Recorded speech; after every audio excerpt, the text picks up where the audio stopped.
what could be done different in terms of some education or programs or some sort of psychological help in groups of kids to let kids know in school? Like we address all these different aspects of a child's development, like mathematics and English and history, but we spend very little time addressing the one thing that is probably most important, is how they interface with the world, psychology, and what's wrong, what's going on inside of them, and knowing what's going on inside of them, and giving them some tools to navigate life.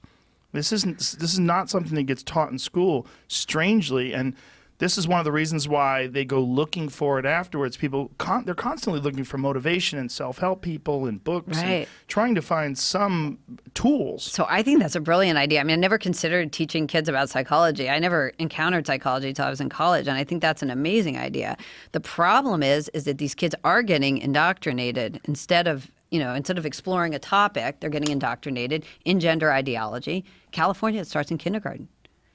This is a mandated part of the curriculum you can't opt out of. What are they saying? So, it varies by class, obviously, but they explore. First they have to introduce the gender stereotypes, and then they explore genders in various classrooms. This goes on in California as part of the framework. There's a whole curriculum, and there are books they supply, and they explore. What is a girl? What is a girl body, and what is, they explore the gender unicorn or the genderbread person, and they teach them that, your genitalia does not mean that you're necessarily a boy. You might be something else. You might be gender nonconforming. You might be non-binary. These kids all know these terms.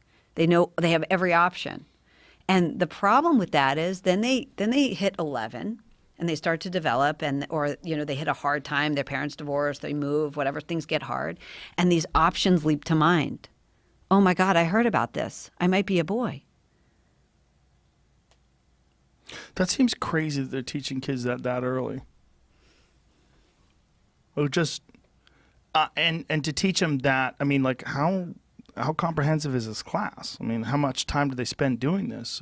Are the parents involved? Do the parents get to see what's being taught to them and discuss it with them? Very often parents will ask for the curriculum and not get it, and there are all kinds of ways they supply it. There's digital libraries they provide in California to the teachers, and there's all kinds of ways that this is taught. Sometimes it's taught with videos, and there is curriculum, and it's supplied. The curricula are usually supplied by activist groups, and it's very confusing. Parents aren't allowed to opt out of this in California. Really? Yeah, because it's not part of the sexual education curriculum. That you're allowed to opt out of. It's part of the anti-bullying curriculum.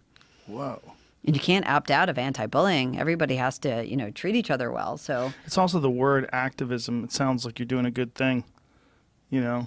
Like all activism is under the same blanket, whether it's, anti-racism activism, right, or, gender nonconformity, non-binary, 50 different pronoun activism. And it's a lot of it is indoctrination. It's indoctrination to progressive groupthink, and it's not necessarily what you would really think of when you think of activism. You think of the civil rights movement. Right. You think of activism. You think of positive things and changes that we want to take place. But when you're dealing with children and developing human beings and minds, and you're dealing with an influential person who's standing in front of these people who's older and wiser, supposedly, and they try to bend these minds towards the ideology they support, things get real weird.